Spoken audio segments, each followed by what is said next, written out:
নমস্কার বন্ধুরা, সুচেতন প্রয়াসে আপনাদের সবাইকে স্বাগত। সুচেতন প্রয়াসের আজকের নিবেদন কবিগুরুর গীতাঞ্জলির অন্তর্ভুক্ত যাবার দিন। যাবার দিনে এই কথাটি বলে যেন যাই, যা দেখেছি যা পেয়েছি তুলনা তার নাই। এই জ্যোতি সমুদ্র মাঝে যে শতদল পদ্ম রাজে, তারই মধু পান করেছি, ধন্য আমি তাই।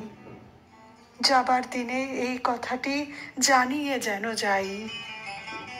বিশ্বরূপের খেলা ঘরে কতই গেলেম খেলে, অপরূপকে দেখে গেলেম দুটি নয়ন মেলে। পরশ যারে যায় না করা, সকল দেহে দিলেন ধরা। এইখানে শেষ করেন যদি, শেষ করে দিন তাই। যাবার বেলা এই কথাটি জানিয়ে যেন যাই। নমস্কার।